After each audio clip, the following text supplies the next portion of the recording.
Okay, so ayan po, magandang araw po sa inyong lahat o magandang hapon sa inyong lahat mga madam sir, mga boss, mga lods, mga lodi. Another property for sale po ang ipapakita ko na lang po sa inyo dito po sa bayan po ng Guimba, Nueva Ecija.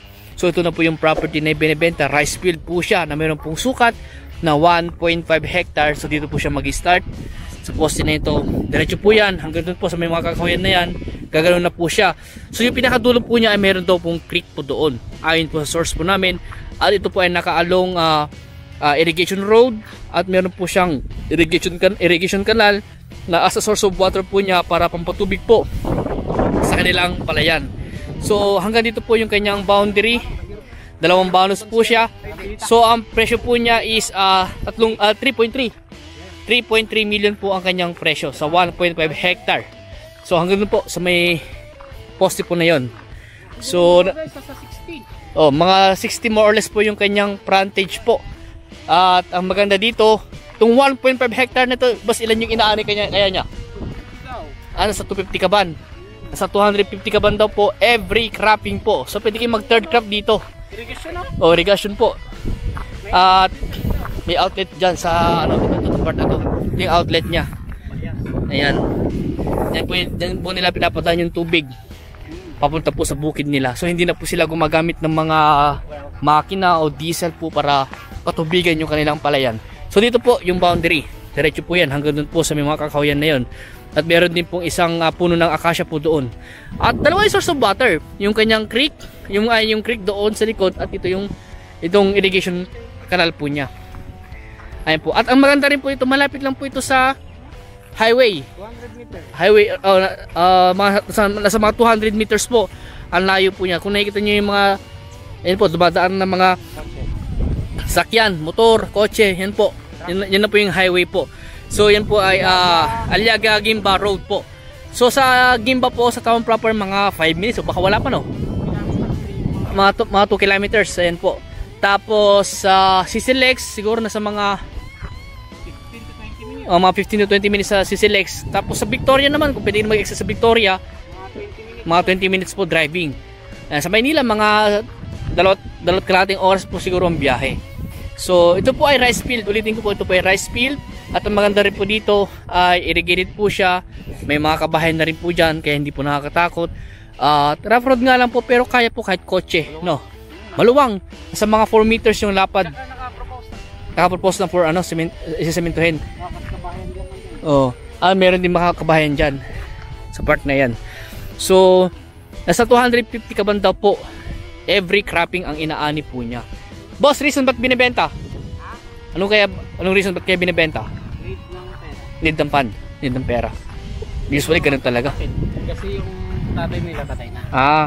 So ito ay extrajudicial. Yes, pero nag-usap-usap lahat ng magkakapatid na sila mismo yung ibibenta na nila. Okay, so ito po extrajudicial, pero nag-usap-usap na daw po yung mga magkapatid na ibenta na itong property nila para mapaghati-hatian po nila yung pagbabentahan nila. So mas maganda yung ganun para at least pantay-pantay sila ng hati pag binenta na po nila yung kanilang property. At sa mga ganitong extrajudicial, may solusyon naman po yan. Kaya natin i-transfer po yan. Yan. Marami na po kami na i-transfer ng mga extrajudicial property, yung patay na yung nakapangalan sa title. Basta importante, lahat ng shares ay pumirma po sa DIDOP sa extrajudicial settlement with sale na po. Ayan.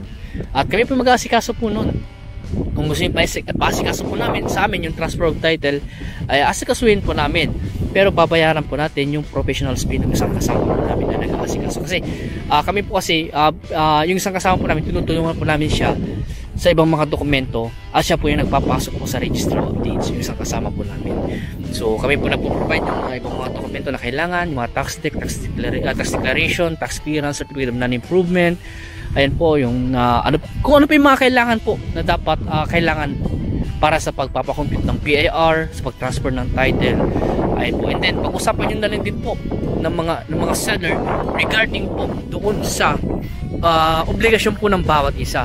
So kung tinatanong nyo rin po sa akin kung magkano yung last price ng property, pwede naman itanungin sa seller kung magkano yung last price nila. Pero mas maganda po sana, we suggest po na dapat puntahan nyo po muna ng personal itong property para makita nyo po at makapag-decide po kayo ng maayos kung magustuhan nyo po ba itong property or ano po.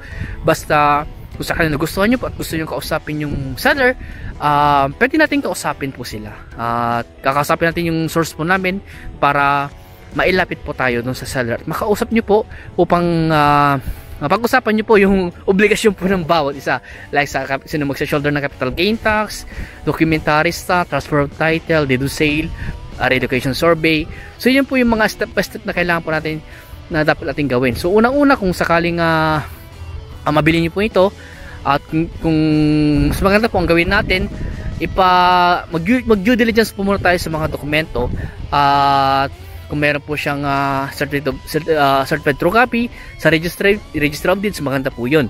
At i-check po natin kung sakaling hindi po bayad yung kanyang amilyar o real property tax po ng property na ito, ay babayaran po nila yon para makakuha po tayo ng mga ibang mga dokumento para kailangan at para sa pagka-transfer po o papakompute po ng kanyang capital gains tax and also the state tax po niya. And then ito po ay kung ano po, susunod po nun, ipaparelocate na po natin yung property para makuha po natin yung mga eksaktong boundary. Ito po, lahat po ng mga titulo, lahat po nun, may mga muhon na po itong property na ito. Pero sa katagalan po ng panahon, i-check po natin kasi makikita natin sa title description o sa technical description ng property kung kailan po ito na last na survey.